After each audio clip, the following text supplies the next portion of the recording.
special day. We are in the second Friday of 2022, and the topic which we are doing is living with mantras. And the fundamental of this topic is that we need to define what our mantra is or what our mantras are. In colloquial language, many times you come across this statement, so what is your mantra for today? With the understanding that technically the mantra is whatever you focus on in your inside being, or whatever is the process of your thoughts and your thinking.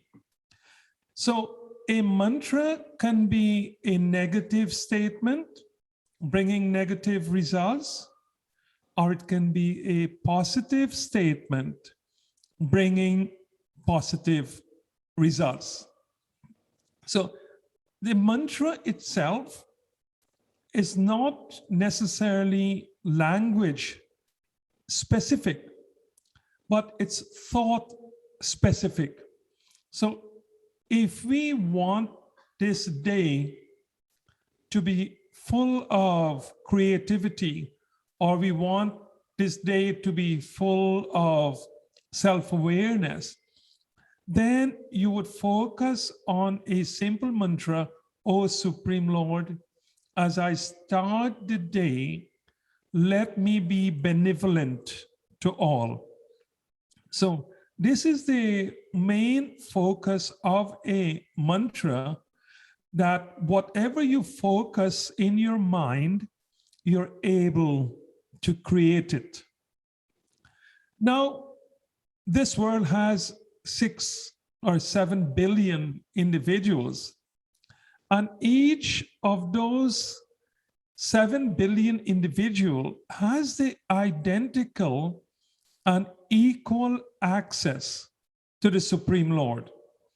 So the Lord is common to all, and whether you are aware of it or not, each one of us pray using the common definition of what a prayer is and what a mantra is. So this is the essence of where we go today, to how to make mantras very, very powerful, very, very beneficial, and very life-changing.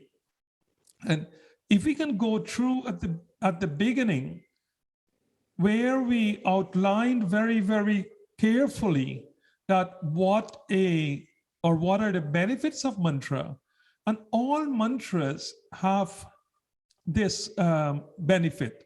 Every single mantra has this capability of, one, generating or channeling creativity, and secondly, very important, the mantra has the benefit of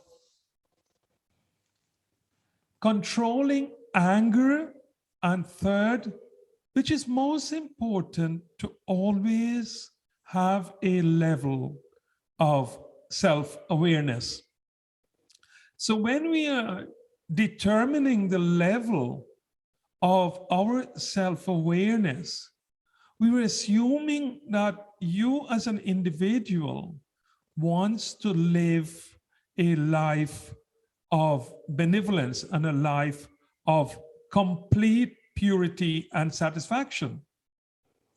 On the other hand, if you want to live a devious life, you also need self-awareness. But we are assuming that we are not in the business of creating bad karma, so therefore we always need to focus and to be aware not only of our thinking, but our speech, of our hearing, of our touching. So by using the organs, we do not create bad karma. So as we started last year and we said, what type of mantra would you want to create? The type of mantra that you will want to create is very simple, like what we have on screen, and let us all chant together. Om Sarvesham Swasti Bhavatu, Sarvesham Shanti Bhavatu, Sarvesham Nam Bhavatu, Sarvesham Mangalam Bhavatu. Om Shanti Shanti Shanti. And literally, we wake up in the morning, and the first thought that comes to our mind, oh Supreme Lord, enable me today to provide an abundance of well being to all. And this sets out your stall for today. When you set out your stall today with this mantra,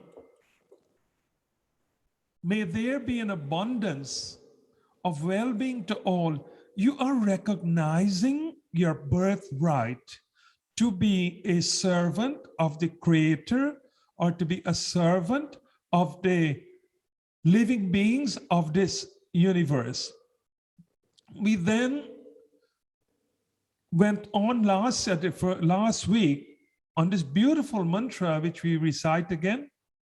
Om Mukam Karoti Vachalam Pangum Langayate Girim Yat Kripa Tammaham Bande Paramanandam Madhavam.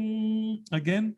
Om Mukam Karoti Vachalam Pangum Langayate Girim Yat Kripatam Maham Vande Paramanandam Madhavam. Benevolent listeners, we know Krishna can do all of these things. So this mantra does not pertain to Bhagwan Shri Krishna, Devaki Nandana, because he can do whatever he wants. He can just think. He can even move the mountain, forgetting getting someone to climb the mountain. So he can do everything that is conceivably impossible to us as mortal beings. So this mantra is your inspiration to do the impossible. In mantra terms, when we hear the word mountain, it is not a physical mountain that we are referring to, but when you're told to climb a mountain, it is a psychological mountain. It is the problems that you deem impossible, and you feel extremely weak, extremely drained of the challenges, let us say, of dealing with your employer, dealing with your family, dealing with your community. Every direction you look, you feel as though someone is stopping your journey. Someone is pushing you back. And this is where your internal strength, you then go back to your powerhouse and say, but if I am this all-powerful one, then no one has the power to overcome my mental focus. So this is where, irrespective of your age, you can set out to do all of those things that you could not dream to do by summoning the power, and do not recognize the existence of any person. They may be there, but they only become powerful if you give them the power. There is, from a scientific point of view, the lion is only strong because of the fear of its adversary. So he literally, or the lions, they manipulate or they live on the weakness of the animals or the prey they are chasing. Similar to us. If we expose our weakness to anybody, it doesn't matter how much mantras you do, they will take advantage of your weakness. So what mantra chanting does, it strengthens you.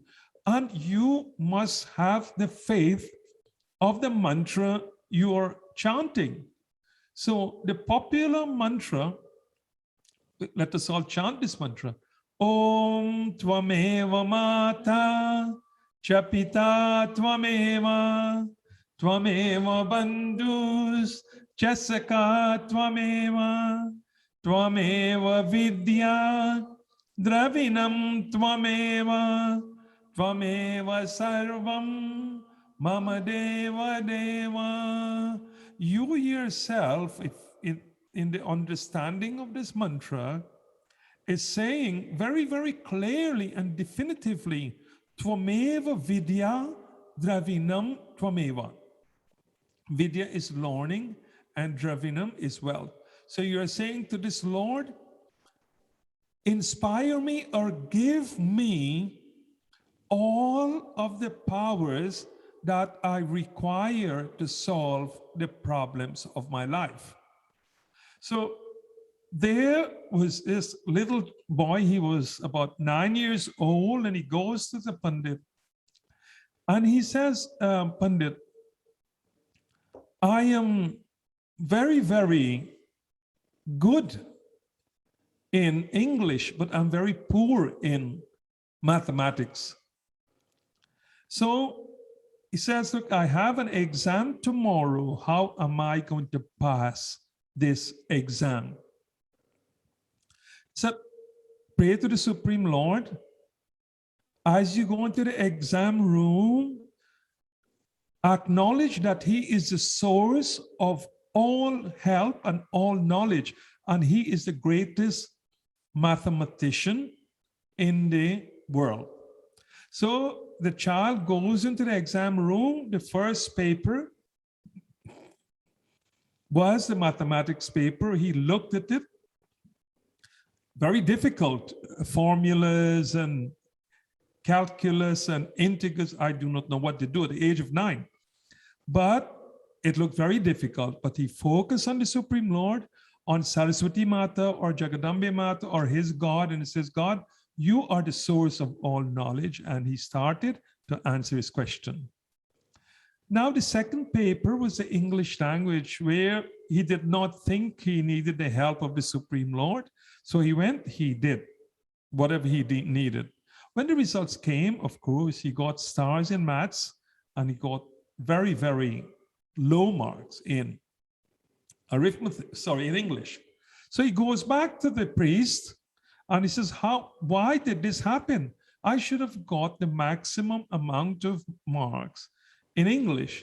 And the priest or the Pandit or whatever said to him very nicely, because when you were doing mathematics, you invoked the presence of the Lord and you were protected.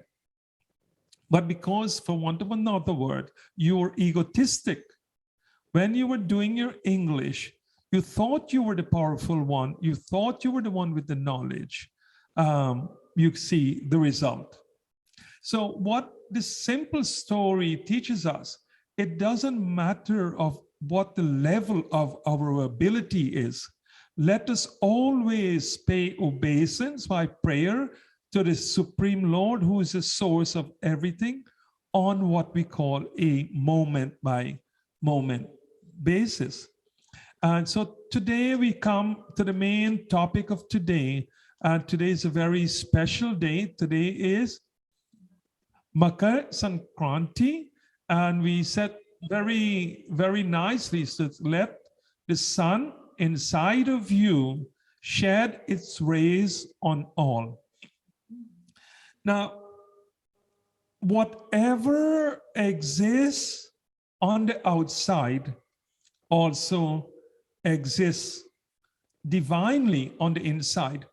So the only reason that you, and each and every one of you here are alive is because you have the equivalent of the sun inside of you that provides the energy. Can you imagine the phenomenal amount of energy it takes to pump the blood, not through the big arteries, but through the thousands and thousands of miles of blood vessels that goes to each and every cell of the body? Or can you imagine the energy the brains use up in doing all of the calculations and all of the mental thinking and all of the siddhis and the buddhis? How much energy each and every one of us need. And yet we cannot find a pump, or we cannot find a big engine like your car engine inside of you. Because inside of you, you have the most powerful form of the sun. So inside of you, the Surya Bhagwan gives you heat and gives you light. And therefore, in praying, if we have to do, let us say, a prayer that we can remember today, is that even this very first mantra, Om Mitraya Namaha. Now, although we can project these prayers and shout it to the sun may hear or the sun may not hear, but that will not achieve anything. What will achieve everything in your life is when you take this first mantra, Om Mitraya Namaha. Mitra, today, let me be the friend of all. And this is a beautiful mantra. If you start today, let me be genuinely a friend of all. Not friend in the materialistic way, in that way as well, but a friend in the divine way, where you're able to give without any, what we call, without any contamination, whatever your gifts are. So you're giving your friendship, you're giving your help, you're giving your assistance on the basis that your friend has the Surya Bhagwan inside of them, and therefore is one divine being interacting with another divine being. So, I mean, it's a beautiful concept. So, each one of you present on this screen today must see yourself as a divine being, behaving in a divine way. Therefore, the world behaves with you or to you on a divine way as well. So we wake up in the morning, Om Mitraya Namaha, and you genuinely close your eyes and you think of 5 things today that you will do, to demonstrate that you are here with or for a purpose. And many of you I know have recognized your purpose and your call. But today, if you have not recognized your purpose and your call, then you need to write down, what is your mantra? What is your mantra? So it means, Om Mitraya Namaha. The second mantra is Ravaye Namaha. Praise by all. This one maybe seem to be egotistic if we get it wrong, but it's a character of Bhagwan Surya. So in this case, this mantra is probably should be restricted to genuinely thanking the real Surya Bhagwan for giving us his life-sustaining rays and energy. But the third mantra again, Lord, Om Suryaya Namaha. So the literal meaning of Surya is not the sun or the picture as we see on a chariot with 7 horses. It's not that, but Surya Bhagwan is that divinity or that intellect in us that guides us firstly. So we always want to be what we call guided on a devotional way, on a bhakti way. Guide us in such a way that we always do the right thing. We never get angry with our loved one. We are never rude. We are never insultive. So in that way, the benefits of today, Makar Sankranti, would bear enormous fruits to each and every one of you. And then the fourth meaning, Om Bhanave Namaha. The name of Bhagwan Surya is Bhanu. So the description or the verb is Bhanave Namaha. He is the one who makes you beautiful.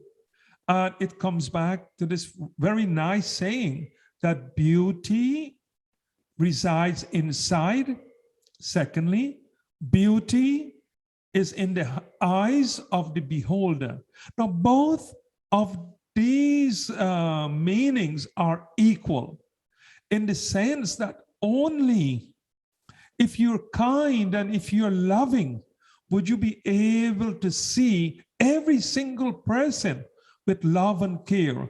But from the moment, let us say, you see someone and what they say, your blood boils and you get angry and you start in a mood of criticism, right away, you know all of those are coming from strictly inside of you. You know then that you are not on the right level. And therefore, when that happens, you need to take control of yourself. You mention a correct mantra now. Om Namah Shivaya. Om Mitraye Namaha. Oh Bhagwan, bless me with the ability to destroy the thoughts of hatred and anger. And so this is a very nice mantra. And the last, or number 11, is a beautiful name, Om Arkaya Namaha. Bhagwan Surya is name of Arka. So Arkaya or Arkya Namaha means is that let all of you be blessed with the ability to be radiant. So which means is that the sun may be out and it might be bright outside, but if you are unhappy, then even in the midst of that sun, you will feel dark.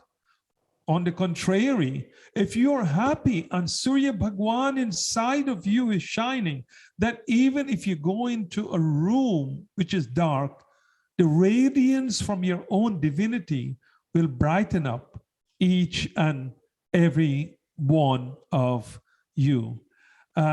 So devotees, this is the essence of today's very special day. And as you said, Surya Bhagwan is with us each and every day of our life because he resides within us. And this is what we want, to be always conscious of his greatness.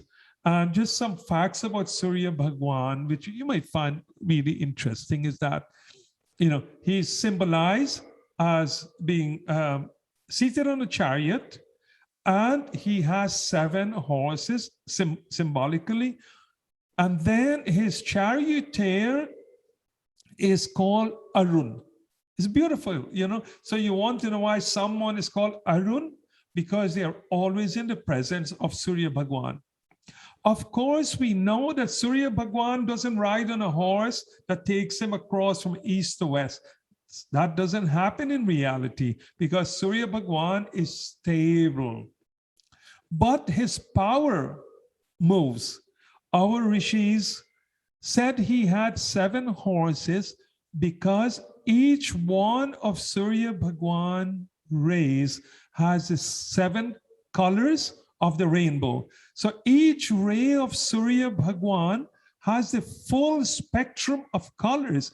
And this is the beauty of the strength of this divine Bhagwan of us who has given us this Surya Bhagwan to bless us and to acknowledge his greatness so we can then see greatness in each and every one of you.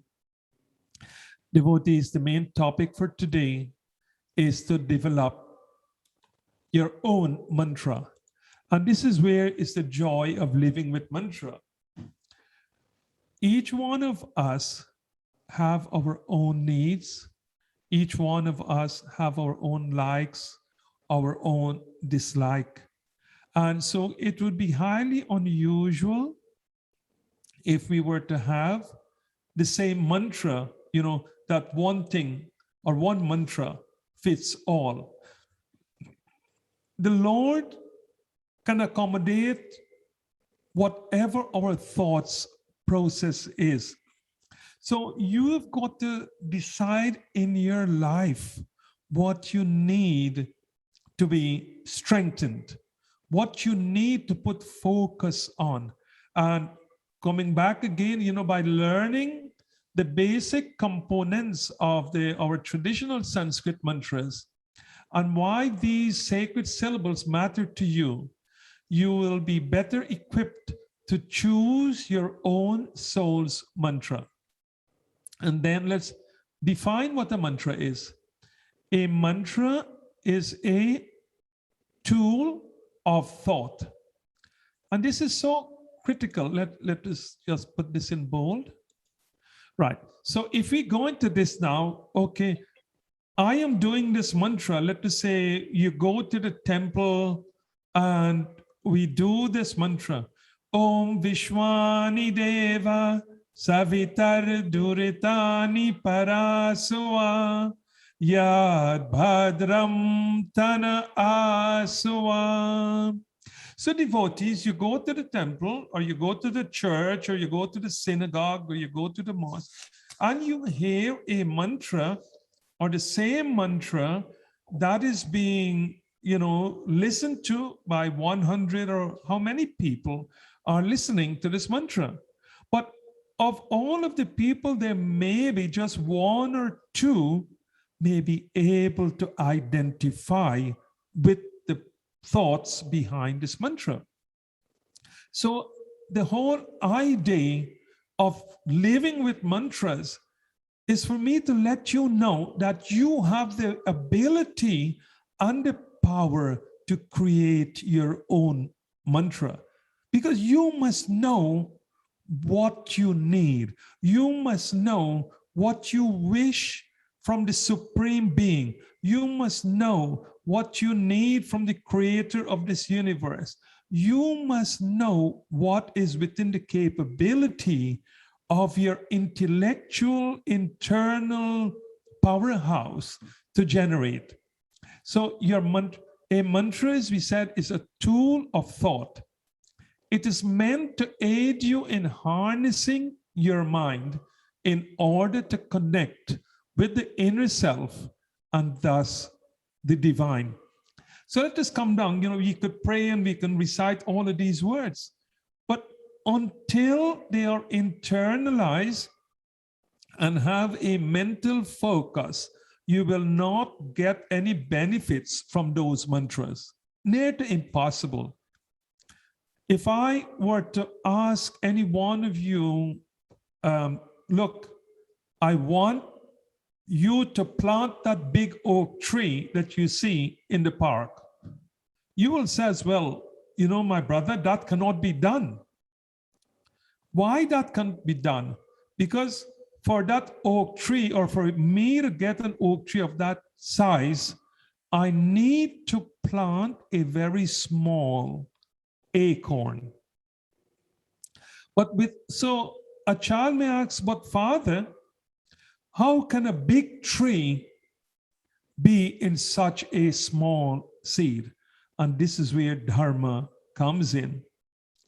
That this whole creation or this world that we see around you is always first in a seed.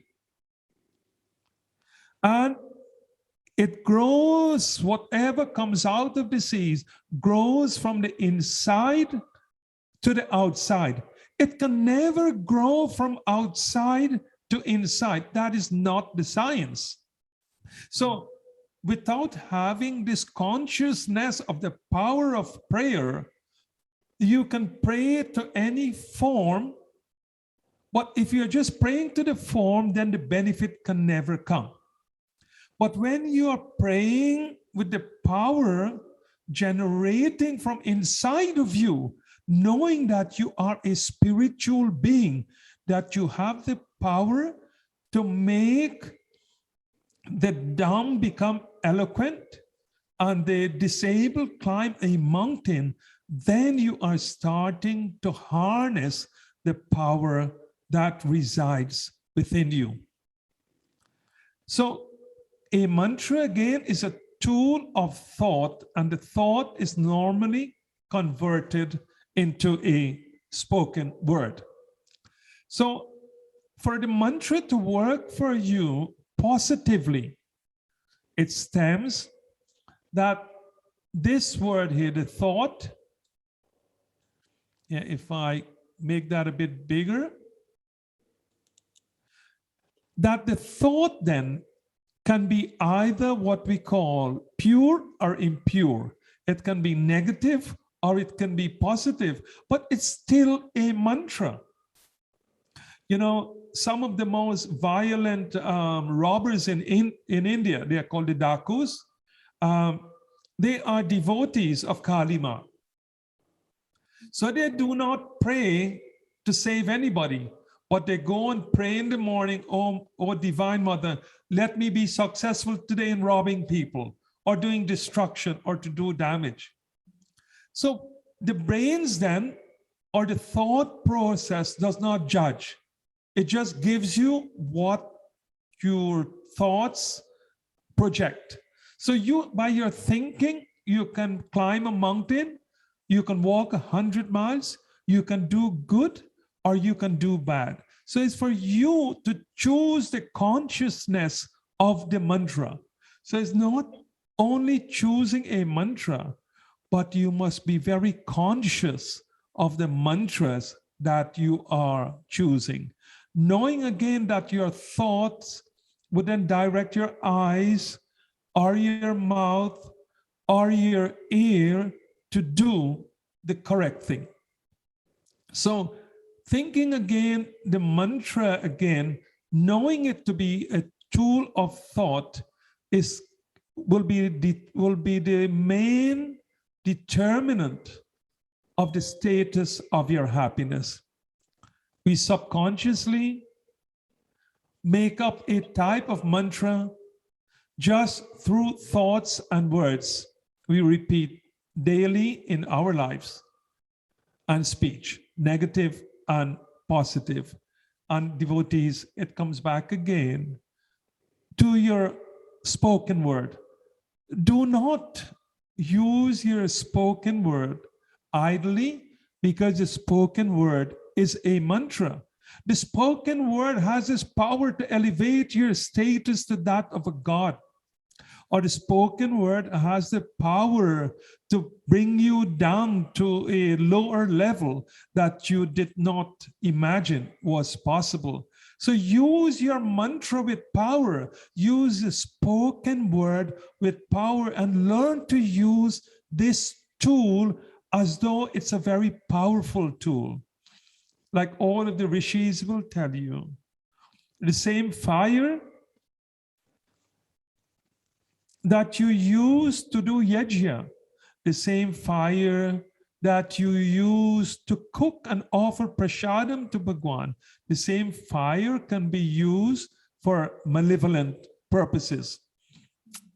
So the precondition for mantra to bring you happiness, because this is what this session is all about, to change your life from being an ordinary life. I will never use the term unhappy, from being an ordinary life into be an extraordinary life. And in determining the mantras that you shall choose, you've got to decide from what standpoint of popular usage of the word what your mantra is. Is it based on love? Is it based on fear, for fear breeds fear?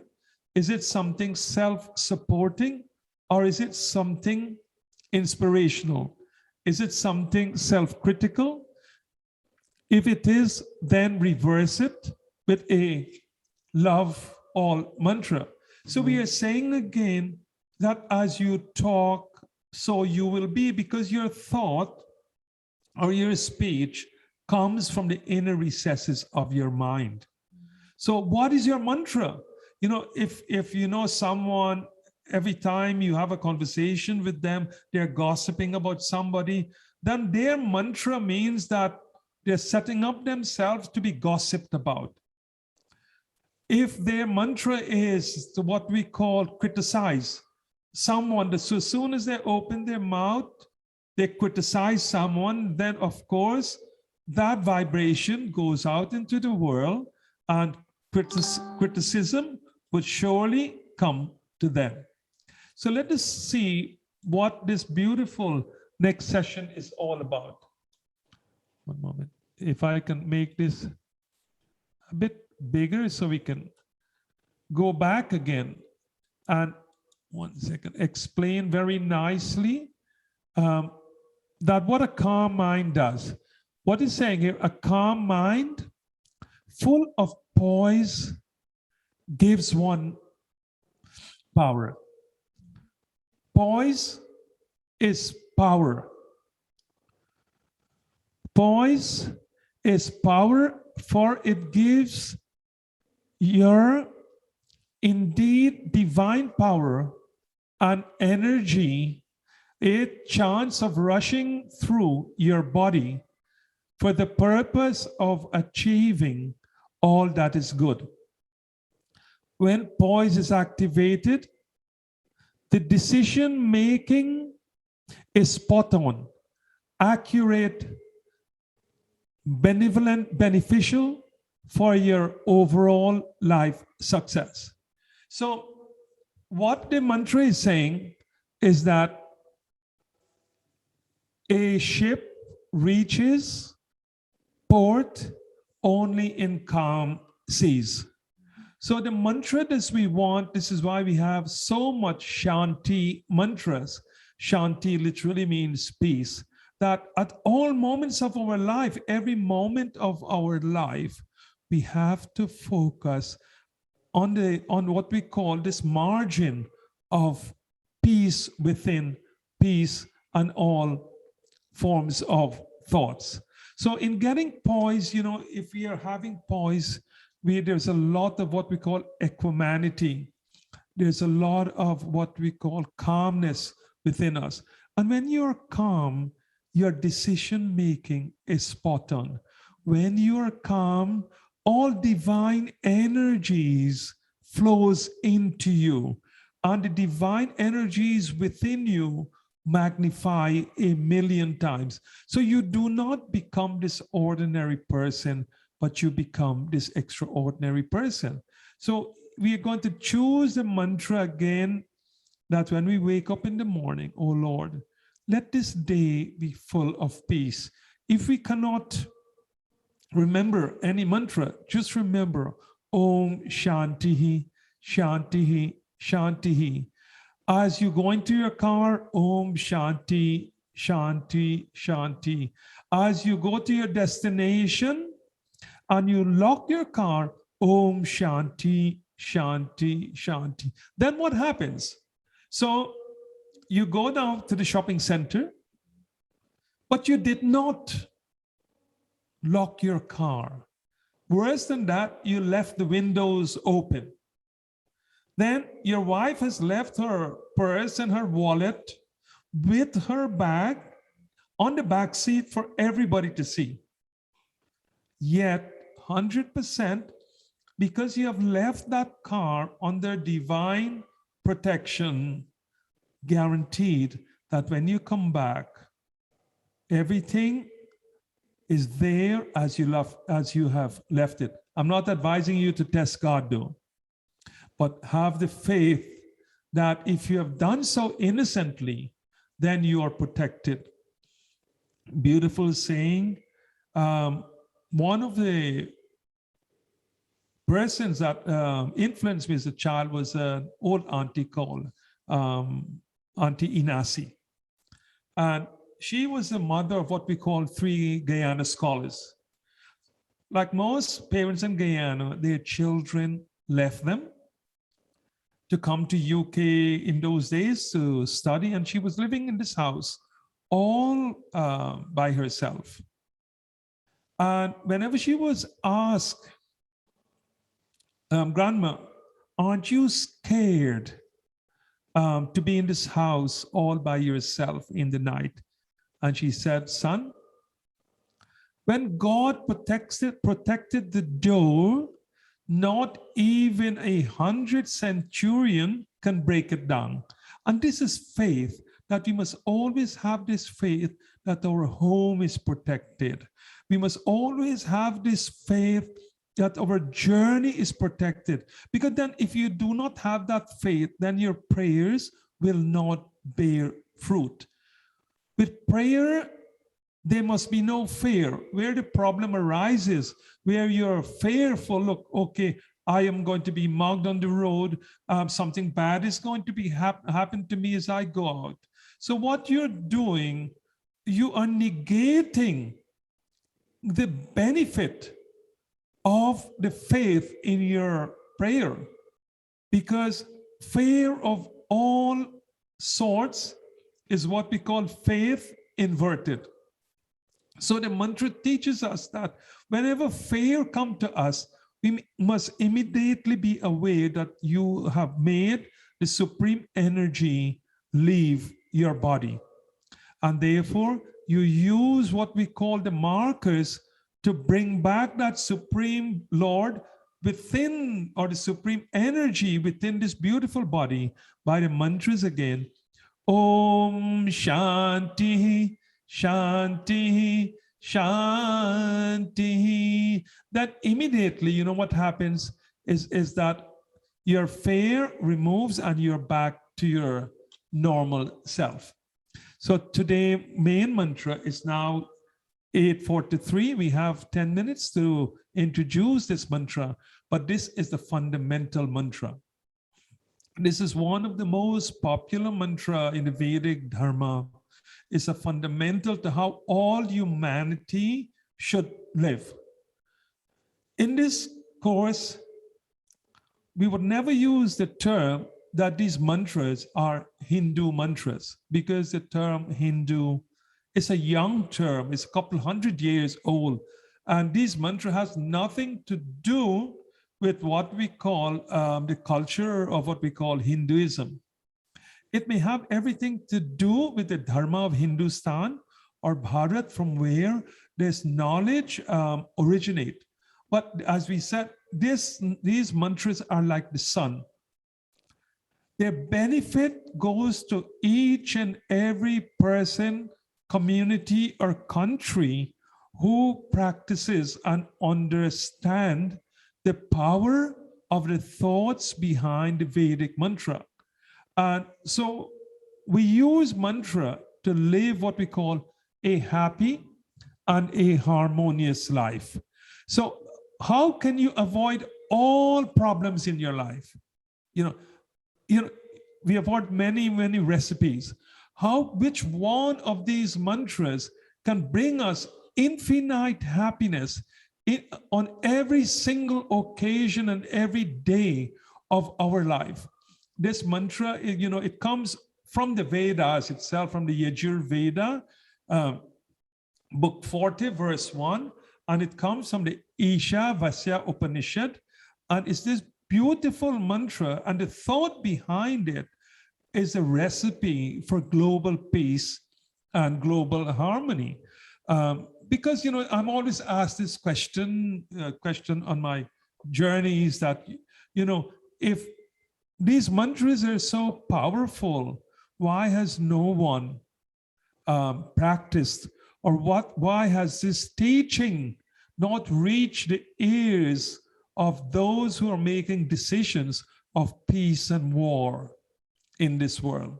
So let us go through this mantra, and then I will go through each word of this mantra. Om. Let me make it bigger. Om Ishavasyam idam sarvam. Let's go 2 more times. Om Ishavasyam idam sarvam. Again. Om Ishavasyam idam sarvam. So Om Isha Vasyam idam sarvam. Yat kincha jagatyam jagat. Tena tyak tena bhunjita ma gridha kashya swit dhanam. Om Isha Vasyam idam sarvam. Yat kincha jagat yang jagat. Tena tyak tena bhunjita ma gridha kashya swit dhanam. One moment, please. Om Ishavasyam idam sarvam yat kinchit jagat yang jagat tena tyak tena bhunjita ma gridha kashya sivadhanam. Devotees, learning these Sanskrit mantras can prove to be immense benefit. You will say, well, look, can't I pray in English? You can. Can't I pray in Spanish or French? You can. You can pray in any language. But Sanskrit is a programming language. And that is the vital difference. You know, for those of you who are writing computer programs, you have only 5 or 6 main computer programming language that you use to write, your formulas, and you use to write your code. And we have been given this coding language because what Sanskrit does from a scientific point of view, the vibrations changes our internal makeup. It actually goes down to very low level. It brings molecular changes within. So if we do this mantra again, and let us chant it together. I will do it slowly. Please sing along with me or chant with me. So it sinks in our veins. Let us start. Om Ishavasyam idam sarvam yat kincha jagat yang jagat tena tyak tena bhunjita ma gridha kashya sivadhanam. Om Ishavasyam idam sarvam yat kincha jagat yang jagat tena tyak tena bhunjita ma gridha kashya sivadhanam. Om Isha Vasyam idam sarvam yat kincha jagat yang jagat tena tyak tena bhunjita ma gridha kashya sivadhanam.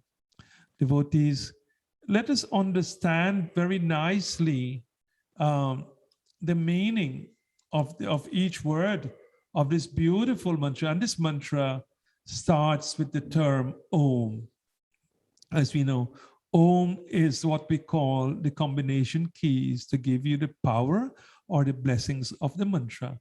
And it starts with addressing God. His name is Isha.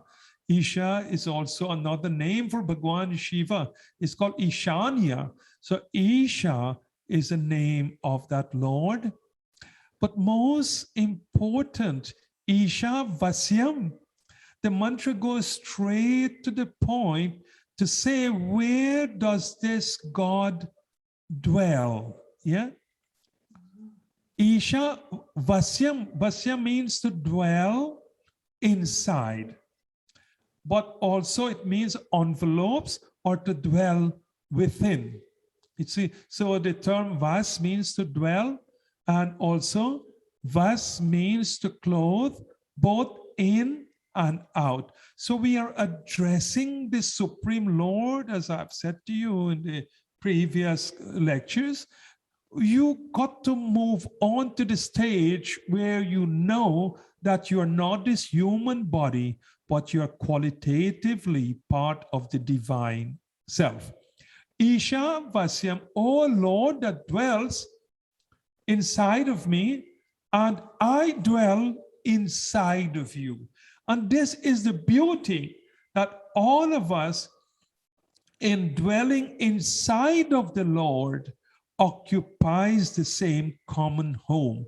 You know, it's like when you grow up in a family and you're 5 brothers or you're 10 sisters or whatever, a mom and a dad, you all live in harmony in your 1-bedroom house with a living room and a kitchen in wherever part of the world you come from. And you recognize your brotherhood. What this mantra is teaching us immediately, that all of us are citizens of this world, living in the same room that is within the home of the Supreme Lord. This mantra, this mantra is indisputable on the basis that the Lord is omnipotent and omnipresent. So we are all within the body of the Lord, and the Lord is within everybody. Where is this Lord? Present. Isha Vasyam Idam, right here, right? Sarvam, everything and everywhere, Yat Kincha, whatever there is in this Jagatyam, in this whole world, whether they are moving or unmoving, right, are all originated from him. So what this mantra is teaching us, okay, country A, you're going to invade country B because you want the property and the minerals of country B, not realizing that you do not own what you're trying to covet. Ma grida kashya sivat dhanam. We grida, look at this word, grihada. 1 second. This is a very pertinent word in mantra chanting. It says, we must never covet, not only we, but a society, a group of people, a country, a group of countries must never covet what does not belong to them. You know, right now, if you look, there's so many wars going on because a country covets what another country have, and that country is too weak to defend itself. So coming back to this mantra as a recipe for people peace, for global peace, and this no other philosophy has a mantra like this, where it says very nicely, it says, the Supreme Lord, God has settled the creation of this universe. Therefore, enjoy it with a spirit of renunciation. 1 moment, please. So this mantra, which means is that you have been given everything you want. You're sitting in your home, your beautiful home is warm. Why do you covet your neighbor's property? But it doesn't mean that someone will not covet your property because you do not covet theirs. And this is where, when you're a country, you have to have a strong army to defend your properties. When you're a householder, you have to have strong alarms and you have to have strong locks to defend your physical property. This is to give you the blessings and using your knowledge to protect the gifts that God has given you. But from your point of view, this mantra gives you protection, because the moment you say, oh Lord, I acknowledge you as the greatness, you know what happens? You get the blessings of the teachings of the Bhagavad Gita. that I shall protect what I have given you, and I shall enlarge what I've given you, and I shall sustain what I've given you. So in praying, devotees, and living with prayer, have every faith that whatever you have been given shall be protected, shall be sustained, shall not be touched. So you can go through your life without even once experience any harm, any physical, emotional, or other forms of sadness, devotees.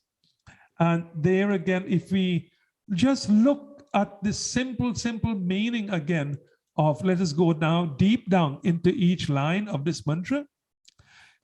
Om Ishavasyam Idam Sarvam. For many of you here who would have to debate and discuss our dharma with other people, this is a good mantra to know, because it answers everybody's question that who is your God? You can answer them by reciting this mantra. The God that you're talking about is the creator of this universe. This God that you are talking about, he is the one who envelopes this creation. He gives life to the bipeds and the quadrupeds. He gives resources to all humanity. He looks after and care of every single element of his creation, whether they be at a nuclear level, a molecular level, a fungi level, at all forms of level, the Supreme Lord protects and creates. The whole universe is enclosed or enveloped by God. And also, he dwells and resides in this entire universe. So the Supreme God is everything, and everything is closed within that Supreme Lord. Both are simultaneously true. Whatever is moving, devotees, in this universe is all as a result of the energy of that Supreme Lord. All that is living or non-living, pleasing or otherwise, the planets, the stars, or even your own self. One moment. Or even your own self is pervaded by your Atma. These perspectives lead you in recognizing his omnipresence, which may further result in you experience oneness with all. So devotees, in concluding this living with mantra, this is what we have to grasp, or this is what we will be blessed, and our life will be worth living if we can experience oneness with all. In having oneness with all, we recognize that that Supreme Lord is in the person sitting on the settee next to you, the person sitting on the bus next to you, the squirrel in your garden, the cat that you're looking after, the friend who you have not called, the person who really, really dislikes you, who hates you. Bhagwan is in them as well. That is for them to have an accommodation to. All what you're concerned about, let your divinity shine through you.